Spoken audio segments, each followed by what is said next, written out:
বিসমিল্লাহির রহমানির রহিম। আসসালামু আলাইকুম ওয়া রাহমাতুল্লাহি ওয়া বারাকাতুহু। আপনার কষ্ট বৃথা যায়নি, আল্লাহর পক্ষ থেকে সুখবর আছে। প্রিয় ভাই, বোন, বন্ধুগণ, মানুষের জীবন কষ্ট, পরীক্ষা, অশ্রু আর অপেক্ষার এক দীর্ঘ পথ। কেউ রিজিকের জন্যে কাঁদে, কেউ সম্পর্কের ভাঙনে ভেঙে পড়ে, কেউ অসুস্থতায় ক্লান্ত, কেউ নিজের অজানা ভবিষ্যৎ নিয়ে আতঙ্কিত। অনেক সময় মনে হয় আমি এত দোয়া করছি, এত চেষ্টা করছি, তবু কেন কিছু বদলাচ্ছে না। হৃদয়ের গভীর থেকে প্রশ্ন আসে, আল্লাহ কি আমাকে ভুলে গেছেন? না, কখনোই না। মুমিনের জীবনে কোনো কষ্টই বৃথা যায় না। আল্লাহ তাআলা প্রতিটি অশ্রু দেখেন, প্রতিটি দীর্ঘশ্বাস শোনেন, প্রতিটি নীরব কান্না জানেন। আপনি হয়তো ভাবছেন আপনার ধৈর্য শেষ, কিন্তু ঠিক সেই মুহূর্তেই আল্লাহর পক্ষ থেকে সুখবর এসে যায়। আল্লাহ বলেন, নিশ্চয়ই কষ্টের সাথে রয়েছে স্বস্তি, নিশ্চয়ই কষ্টের সাথে রয়েছে স্বস্তি। দেখুন, আল্লাহ একবার নয়, দুইবার বলেছেন, যেন বান্দা নিশ্চিত হয় অন্ধকারের পর আলো অবশ্যই আসবে। কষ্ট কেন আসে? অনেকেই মনে করেন কষ্ট মানেই আল্লাহর অসন্তুষ্টি, কিন্তু ইসলামে কষ্ট সবসময় শাস্তি নয়, বরং অনেক সময় তা ভালোবাসার নিদর্শন। রাসূল সাল্লাল্লাহু আলাইহি ওয়াসাল্লাম বলেছেন, আল্লাহ যখন কোনো বান্দাকে ভালোবাসেন তখন তাকে পরীক্ষা করেন, কারণ পরীক্ষা ছাড়া ঈমানের গভীরতা প্রকাশ পায় না। সোনা যেমন আগুনে পুড়ে খাঁটি হয়, তেমনি মানুষও পরীক্ষার মধ্য দিয়ে পরিশুদ্ধ হয়। আপনার জীবনের আজকের ঝড় হয়তো আগামী দিনের রহমতের দরজা খুলে দিচ্ছে। আপনি যেটাকে দেরি ভাবছেন সেটা হয়তো আল্লাহর নিখুঁত সময়। আমরা চাই সব কিছু এখনই হোক, এখনই রিজিক, এখনই শান্তি, এখনই উত্তর। কিন্তু আল্লাহ সময়ের মালিক। তিনি জানেন কখন কি দিলে তা আপনার জন্য সবচেয়ে ভালো হবে। হযরত ইউসুফ আলাইহিস সালামের জীবন দেখুন। কূপে ফেলা হলো, দাস হিসেবে বিক্রি হলেন, মিথ্যা অপবাদে কারাগারে গেলেন। বছরের পর বছর কষ্টের পর তিনি মিশরের শাসন ক্ষমতায় পৌঁছলেন। যদি ইউসুফ আলাইহিস সালাম মাঝপথে হতাশ হয়ে যেতেন? আপনার জীবনেও হয়তো আজ কারাগারের অধ্যায় চলছে, কিন্তু সামনে রাজপ্রাসাদের দরজা অপেক্ষা করছে। আপনার কান্না আসমানে পৌঁছে গেছে। অনেক দোয়া আছে যা আপনি কাউকে বলেননি, শুধু সিজদায় কেঁদেছেন, শুধু রাতের অন্ধকারে আল্লাহকে বলেছেন, ইয়া আল্লাহ, আমি আর পারছি না। জেনে রাখুন, সেই কান্না হারিয়ে যায়নি। আল্লাহ বলেন, তোমরা আমাকে ডাকো, আমি সাড়া দেব। উত্তর সবসময় সঙ্গে সঙ্গে আসে না। কখনো উত্তর আসে ধৈর্যের মাধ্যমে, কখনো নতুন দরজা খুলে, কখনো এমন কিছু দূরে সরিয়ে দিয়ে যা আপনার ক্ষতি করত। আল্লাহর উত্তর সবসময় হ্যাঁ হয় না, কিন্তু সবসময় ভালো হয়। যেটা হারিয়েছেন তার বদলে আরও ভালো কিছু আসছে। কখনো সম্পর্ক ভেঙে যায়, কখনো চাকরি চলে যায়, কখনো প্রিয় মানুষ দূরে সরে যায়। আমরা ভাবি সব শেষ, কিন্তু আল্লাহ বলেন, হতে পারে তোমরা কোনো কিছু অপছন্দ করছো, অথচ তা তোমাদের জন্য কল্যাণকর। যেটা হারিয়েছ তা হয়তো আপনার ক্ষতির কারণ ছিল। আল্লাহ তা সরিয়ে দিয়েছেন, কারণ তিনি আপনার জন্য আরও উত্তম কিছু রেখেছেন। একটি দরজা বন্ধ হওয়া মানেই শেষ নয়, অনেক সময় সেটাই সঠিক দরজার শুরু। ধৈর্য মানে চুপচাপ কষ্ট সহ্য করা নয়। ধৈর্য মানে আল্লাহর উপর ভরসা রেখে এগিয়ে যাওয়া। ধৈর্য মানে ভেঙে পড়েও হারাম পথে না যাওয়া। ধৈর্য মানে দেরি হলেও রবের ফায়সালার উপর সন্তুষ্ট থাকা। আল্লাহ বলেন, নিশ্চয়ই আল্লাহ ধৈর্যশীলদের সাথে আছেন। ভাবুন, যদি আল্লাহ আপনার সাথে থাকেন, তাহলে আপনি একা কিভাবে হন? শয়তান চায় আপনি আশা হারান। শয়তানের সবচেয়ে বড় কৌশল হল আপনাকে নিরাশ করে দেওয়া। সে চায় আপনি ভাবুন, আমার দোয়া কবুল হবে না, আমি অনেক গুনাহ করেছি, আমার জন্য আর ক্ষমা নেই। কিন্তু আল্লাহ বলেন, আল্লাহর রহমত থেকে নিরাশ হয় না। যে মানুষ এখনও কাঁদে, এখনও তওবা করে, এখনও আল্লাহকে ডাকে, তার জন্য দরজা বন্ধ হয়নি। আপনি শেষ হয়ে যাননি, আপনি এখনও আল্লাহর রহমতের পথে আছেন। সুখখবর অনেক সময় নীরবে আসে।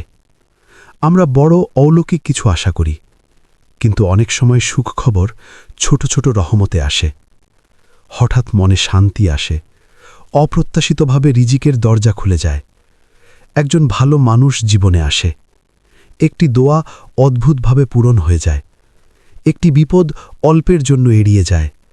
এসবই আল্লাহর পক্ষ থেকে বার্তা, আমি তোমাকে ভুলে যাইনি। আজকের কষ্ট আগামী দিনের সাক্ষ্য হবে। কিয়ামতের দিন যখন মানুষ তার জীবনের হিসেব দেখবে, তখন অনেকেই চাইবে, ইস, দুনিয়াতে যদি আরও বেশি ধৈর্য ধরতাম। কারণ দুনিয়ার সামান্য কষ্টের বিনিময়ে আখিরাতের অসীম পুরস্কার অপেক্ষা করছে। রাসূল সাল্লাল্লাহু আলাইহি ওয়াসাল্লাম বলেছেন, কিয়ামতের দিন সবচেয়ে বেশি পরীক্ষাগ্রস্ত মানুষদের এমন পুরস্কার দেওয়া হবে, যারা দুনিয়াতে কম কষ্ট পেয়েছিল তারা চাইবে, ইস, তাদের শরীর যদি দুনিয়াতে কাঁচি দিয়ে কাটা হতো। এটাই আল্লাহর প্রতিদান। এখন কি করবেন? প্রথমত, হাল ছাড়বেন না। দ্বিতীয়ত, তওবা করুন। তৃতীয়ত, নামাজ শক্ত করুন। চতুর্থত, রাতের দোয়া বাড়ান। পঞ্চমত, মানুষের উপর নয়, আল্লাহর উপর ভরসা করুন। ষষ্ঠত, নিজেকে বারবার মনে করান, আমার রব আমাকে দেখছেন। আপনার জীবন এখনও শেষ হয়নি, এটি শুধু একটি কঠিন অধ্যায়, পুরো গল্প নয়। প্রিয় ভাই বা বোন, আপনি হয়তো আজ খুব ক্লান্ত, হয়তো ভিতরে ভিতরে ভেঙে পড়েছেন, হয়তো কাউকে কিছু বলেন না, শুধু হাসেন আর একা কাঁদেন। আমি আপনাকে মনে করিয়ে দিতে চাই, আপনার কষ্ট বৃথা যায়নি, আপনার দোয়া হারিয়ে যায়নি, আপনার অশ্রু অদৃশ্য হয়নি। আপনার রব নীরব নন।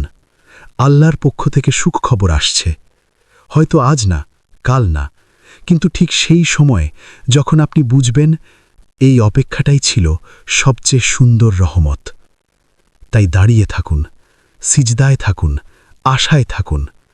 কারণ যে বান্দা আল্লাহর দরজায় পড়ে থাকে, সে কখনো খালি হাতে ফিরে না।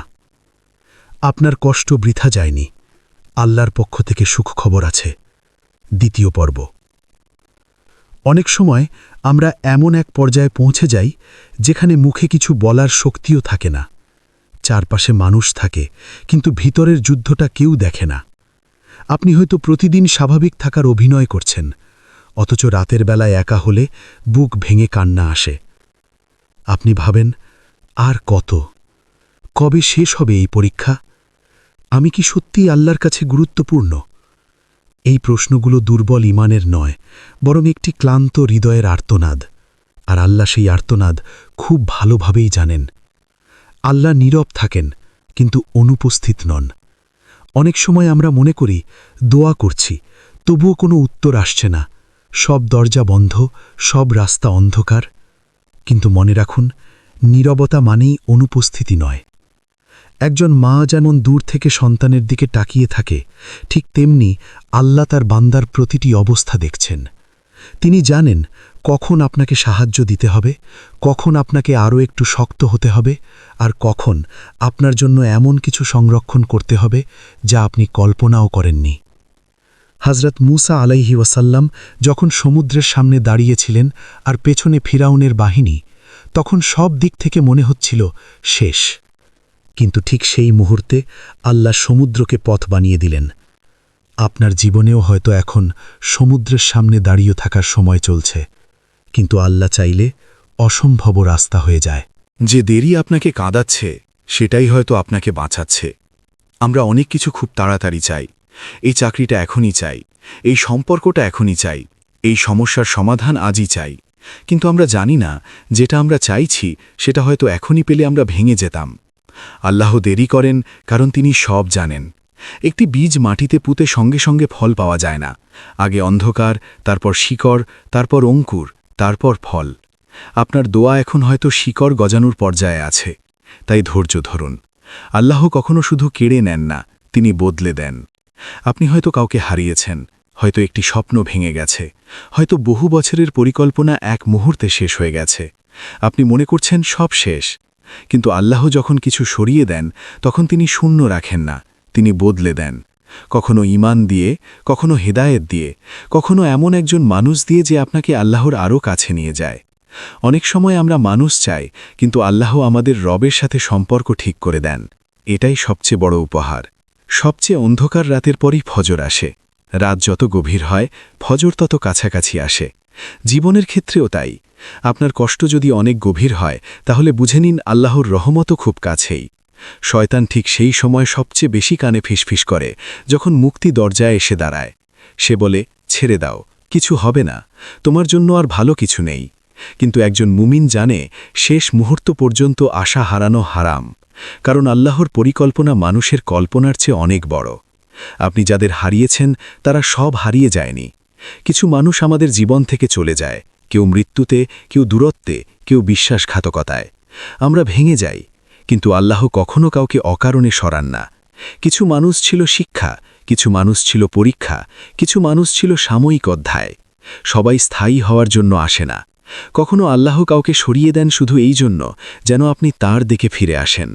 যে হৃদয় মানুষ ভাঙে, আল্লাহ সেটাকে নিজের রহমতে জোড়া লাগান। আপনার রব আপনার অতীত দিয়ে আপনাকে বিচার করছেন না। অনেক মানুষ মনে করে, আমি এত গুনাহ করেছি, আল্লাহ কি আমাকে ক্ষমা করবেন? এই চিন্তাই অনেককে আল্লাহ থেকে দূরে সরিয়ে দেয়। কিন্তু শুনুন, আল্লাহর দরজা গুনাহগারের জন্যই সবচেয়ে বেশি খোলা। তাওবা মানে শুধু ক্ষমা চাওয়া নয়, তাওবা মানে ফিরে আসা। যে ফিরে আসে, আল্লাহ তাকে ফিরিয়ে দেন না। হয়তো আপনি বহু বছর দূরে ছিলেন, হয়তো নামাজ ছেড়ে দিয়েছেন, হয়তো এমন ভুল করেছেন যা কাউকে বলতে পারেন না। তবুও যদি আজ সত্যিকারের চোখের পানি নিয়ে বলেন, ইয়া আল্লাহ, আমি ফিরে আসতে চাই, তাহলে আসমান আনন্দিত হয়। সুখবর সবসময় দুনিয়াতে সীমাবদ্ধ নয়। আমরা সাধারণত সুখবর বলতে টাকা, চাকরি, বিয়ে, সুস্থতা বুঝি। কিন্তু সবচেয়ে বড় সুখবর হল আল্লাহ আপনার প্রতি সন্তুষ্ট। যদি দুনিয়ায় কিছু কমও থাকে, কিন্তু রব যদি খুশি থাকেন, তাহলে আপনি ক্ষতিগ্রস্ত নন।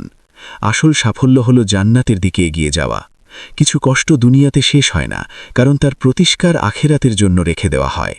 আর আখেরাতের এক মুহূর্তের সুখ দুনিয়ার 1000 বছরের কষ্টকে ভুলিয়ে দিতে যথেষ্ট। আজ থেকেই নতুন শুরু করুন। আপনি যদি ক্লান্ত হন, সিজদায় যান। আপনি যদি ভয় পান, দোয়া করুন। আপনি যদি হারিয়ে যান, কোরআনের কাছে ফেরুন। আপনি যদি নিজেকে ভাঙা মনে করেন, তাহলে তাওবা করুন। কারণ আল্লাহ ভাঙা মানুষদেরই সবচেয়ে সুন্দরভাবে গড়ে তোলেন। আজই সিদ্ধান্ত নিন, আমি হাল ছাড়ব না, আমি আল্লাহকে ছেড়ে যাব না। আমি অপেক্ষা করব, কারণ আমার রব কখনো ভুল করেন না। প্রিয় মানুষ, আপনার চোখের জল শুধু পানি নয়, এটি এমন একটি সাক্ষ্য যা আল্লাহর আশ পর্যন্ত পৌঁছে যায়। আপনার দীর্ঘ অপেক্ষা বৃথা নয়। আপনার নীরব দোয়া হারিয়ে যায়নি। আপনার ধৈর্য লেখা হচ্ছে। আপনার নাম হয়তো আজ মানুষের কাছে অজানা, কিন্তু আসমানে তা পরিচিত। তাই আবার বলছি, আপনার কষ্ট বৃথা যায়নি। আল্লাহর পক্ষ থেকে সুখবর আসছে। হয়তো সেই সুখবর একটি দরজা, একটি মানুষ, একটি ক্ষমা, একটি শান্তি, অথবা শুধু একটি বাক্য, হে আমার বান্দা, আমি তোমার সাথে ছিলাম সব সময়। হে আল্লাহ, আমাদের এমন বান্দা বানিয়ে দিন যাদের আপনি ভালোবাসেন, যাদের ভুল আপনি ক্ষমা করেন, যাদের কান্না আপনি শোনেন, যাদের নাম আসমানে রহমতের সাথে উচ্চারিত হয়। আমাদের এমন হৃদয় দিন যেটা দুনিয়ায় নয়, শুধু আপনার সন্তুষ্টিতে শান্তি খুঁজে পায়। আমিন ইয়া রাব্বুল আলামিন। এই পর্যন্ত ভিডিওটি দেখার জন্য আপনাকে অসংখ্য ধন্যবাদ। ভালো লাগলে লাইক, শেয়ার এবং ফলো দিয়ে উৎসাহিত করবেন এবং সাবস্ক্রাইব করে পাশে থাকবেন, যাতে এই ধরনের ভিডিও আপনাদের কাছে পৌঁছে দিতে পারি এবং এইরকম ভিডিও দেখে আমাদের অন্তরাত্মাকে পরিশুদ্ধ করতে পারি। আসসালামু আলাইকুম ওয়া রাহমাতুল্লাহি ওয়া বারাকাতুহু।